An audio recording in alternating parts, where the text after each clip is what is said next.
Héroes legendarios, un amor prohibido y una guerra que decidirá el destino de todo. Esto es lo que nos es narrado en la Ilíada, el poema épico escrito por Homero. Pero la pregunta interesante es, ¿realmente Troya existió en algún momento? ¿La ciudad mencionada allí, Ilion, mejor conocida como Troya, realmente existió? Pues descúbrelo en este video. Pero antes de comenzar te invito a que me sigas en TikTok en el proyecto Historia y Punto. Allí subimos video mucho más seguido que en este canal de YouTube, así que si te agrada este contenido puedes ir a TikTok a seguirme. Me ayudaría muchísimo tu comentario opinando respecto al tema de este video, tu like y tu suscripción, porque así YouTube recomienda mucho más este video y así podemos llegar a muchas más personas. Sin nada más que agregar, ¿quieres saber si Troya realmente existió? Pues descúbrelo aquí, en Historia y Punto. Comenzamos.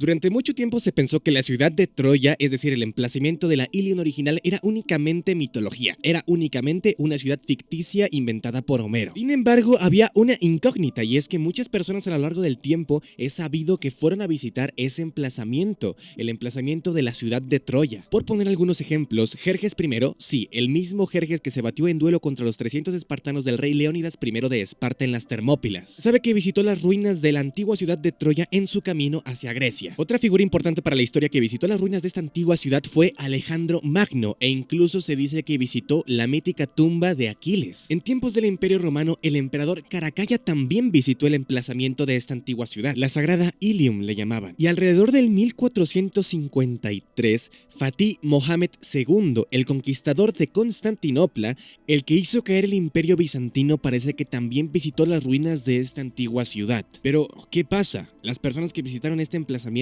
visitaron otro o simplemente son mitos? Pues no, no es un mito. Habitado desde el bronce temprano, más o menos por el 3000 a.C., el emplazamiento arqueológico que hoy en día se conoce como Troya está a 5 kilómetros de la costa, pero en el pasado estaba junto al mar. Este asentamiento estaba situado en una bahía creada por la desembocadura del río Escamanda y ocupaba una posición estratégica importante entre las civilizaciones del Egeo y las orientales, ya que controlaba el principal punto de acceso al Mar Negro, Anatolia y a los Balcanes, desde ambas direcciones por mar y por tierra. En particular, la dificultad de encontrar vientos favorables para entrar en los Dardanelos puede que causara que las embarcaciones de la antigüedad pararan cerca de Troya. En consecuencia, el lugar se convirtió en la ciudad más importante de la Edad de Bronce en el Egeo Norte y alcanzó su apogeo a mediados de la Edad de Bronce, siendo así contemporánea de la civilización micénica de la Grecia continental y el Imperio hitita al este. Troya fue excavada por primera vez por Frank Calvert en 1863 y Heinrich Schliemann la visitó y continuó con las excavaciones a partir de 1870 hasta su muerte en 1890. La verdad es que la historia detrás de por qué Heinrich Schliemann se dedicó toda su vida básicamente a buscar la ciudad de Troya y después a excavarla es bastante interesante, por lo que si quieres un video aparte hablando sobre él, déjamelo aquí abajo en los comentarios. En particular, Schliemann atacó el llamativo montículo artificial de 20 metros de altura que llevaba intacto desde la antigüedad. Los trabajos de excavación continuaron y Schliemann no solamente encontró una ciudad de Troya, sino 9 ciudades construidas una encima de la otra, que fueron clasificadas desde Troya 1 hasta Troya 9, siguiendo la clasificación original de Schliemann, donde Troya 1 es la ciudad más antigua y Troya 9 es, por decirlo así, la ciudad más moderna. Para motivos prácticos, en este video hemos decidido hablar no de las 9 ciudades encontradas, porque quedaría un video muy largo y bastante difícil de digerir, por lo que vamos a hablar únicamente de los emplazamientos más importantes, que sería Troya 2, Troya 6 y finalmente Troya 9. Troya 2, la ciudad data del 2550 al 2300 a.C. Muestra edificios mucho más grandes de los que se encontraron en Troya 1, de unos 40 metros de largo, fortificaciones de ladrillos de barro y de piedra con puertas monumentales. Los hallazgos, además del tesoro, que según Schliemann es el tesoro del rey Príamo, un paréntesis aquí, Cuando diga algún nombre referente a la Ilíada, no significa que realmente haya total seguridad de que Schliemann encontró el tesoro, en este caso de Príamo, el que se menciona en la Ilíada, sino que simplemente son nombres que utilizó Schliemann para clasificarlos y lo hizo basándose, bueno, en los personajes de la Ilíada. Lo mismo pasa, por ejemplo, con la máscara de Agamenón que se encontró en Micenas. No es que esta máscara literalmente haya pertenecido al rey Agamenón mítico de la Ilíada, sino que simplemente es un nombre que se le pone para poder clasificarlo.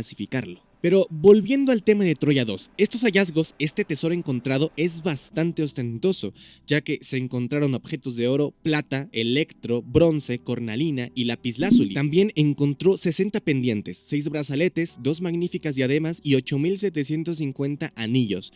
Todo esto de oro macizo. De nuevo, los hallazgos de materiales extranjeros sugieren un comercio constante con Asia. También cabe remarcar que parece ser que Schliemann lo que quería hacer era encontrar algo referente a la Ilíada sí o sí, ya que las técnicas que utilizó para excavar en la zona no fueron tan buenas y daban mucho que desear incluso para aquella época, porque por ejemplo destruyó completamente parte de Troya 1 para poder llegar directamente a lo que quería, a Troya 2 y encontrar este tesoro. Después hubo un tema legal porque Schliemann parece ser que los tesoros encontrados ahí no los pasó al gobierno de Turquía, sino que simplemente se los llevó a Grecia y los dejó por ahí, pero bueno, eso es tema para otro video, pero eso es otra historia.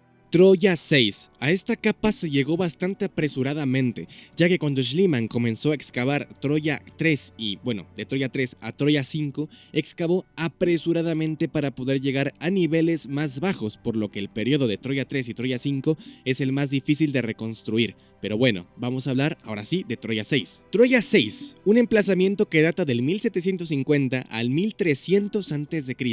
Este es el periodo más visible hasta hoy en día y es la candidata más probable para la ciudad asediada de la guerra de Troya que se menciona en la obra de Homero.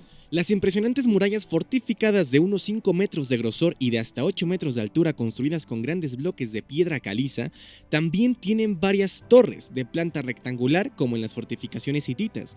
Además demuestran la prosperidad del lugar, además de eso, de su preocupación por la defensa durante este periodo. En un principio las murallas habrían estado recubiertas con una superestructura de ladrillos de barro y madera, con mampostería inclinada hacia adentro. Viendo las murallas alzarse, ciertamente encajan con la descripción que da Homero de una Troya robusta. Además, esta muralla se va compensando en las secciones cada 10 metros más o menos para crear una curva alrededor de la ciudad y evitar así las esquinas, que son un punto débil de las murallas. Esta es una de las características únicas de Troya y muestra su independencia de las influencias micénicas e hititas. En las murallas habían 5 entradas que permitían el paso al centro de la ciudad, que se componía de grandes estructuras de 2 pisos con patios interiores y salones de columnas parecidos a los de las ciudades micénicas coetáneas como Tirinto, Pilos y la propia Micenas. Fuera de la ciudadela fortificada, la ciudad inferior cubre unos impresionantes 270.000 metros cuadrados protegidos por una zanja circundante excavada en la roca. El tamaño del lugar es mucho más grande actualmente de lo que se pensó en un principio cuando Schliemann lo excavó y sugiere una población de hasta 10.000 habitantes, mucho más acorde con la gran ciudad-estado que nos es descrita por Homero.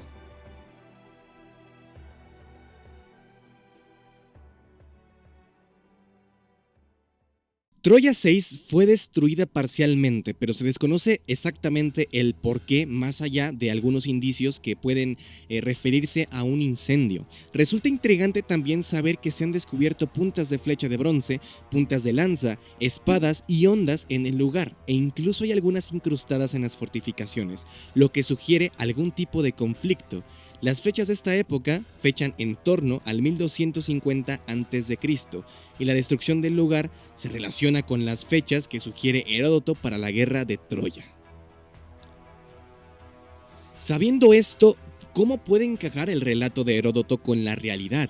Pues se realizaron investigaciones en las que se analizaron las tablillas halladas en Hattusa, unas tablillas hititas que hizo sugerir el olvido para los investigadores de una ciudad o región denominada Wilusa por los hititas. Esta misteriosa ciudad se mantuvo durante unos 300 años en una estrecha relación con los gobernantes hititas. Pronto surgió la teoría de que la ciudad de Wilusa se correspondía con la Troya de Homero. Hoy en día está demostrado que la Wilusa hitita no es otra más que la Troya homérica. Sabemos que Troya e Ilios son la misma ciudad, pero no siempre Ilios fue Ilios, ya que en el pasado se llamó Wilios, aunque con el paso del tiempo hizo que la palabra Wilios perdiera la W inicial, acabando por pronunciarse Ilios, y así nos confirman los estudios lingüísticos que se realizó después del desciframiento de la escritura de los hititas. Los investigadores entonces llegaron a la conclusión de que la famosa guerra de Troya bien pudo ocurrir, aunque seguramente no fue un conflicto de todo el mundo griego como dice el poema de Homero. Textos hititas en los que se reconoce que Hajiyagua, que hace referencia a los griegos micénicos, y tomando en cuenta el contexto histórico de la época, seguramente el conflicto se originó debido a problemas con la ruta comercial hacia el Mar Negro controlada por la ciudad de Troya, una ruta comercial importante para el comercio con Asia, por lo que estos Hajiyagua, mejor conocidos como los griegos micénicos, pudieron batirse en duelo, es decir, hubo un conflicto entre estos griegos micénicos contra los troyanos. Así que Homero muy probablemente se basó en el relato del boca a boca de este y algunos otros conflictos para poder crear este poema épico, pero es muy interesante cómo la parte de la guerra de Troya en específico bien pudo ser verdad. Y finalmente, ¿qué pasa con Troya 9? Bueno, con Troya 8 y Troya 9, ¿por qué también es importante? Bueno, porque estos emplazamientos datan del 950 a.C. al 550 de nuestra era. Son los emplazamientos que los griegos de la era clásica denominaban el Ilion griego y los romanos denominaban su propio Ilium, la sagrada Ilion. Hay indicios de que la zona estuvo habitada a finales de la Edad Antigua, pero el asentamiento no recuperó su nivel de desarrollo significativo hasta el siglo 8 a.C.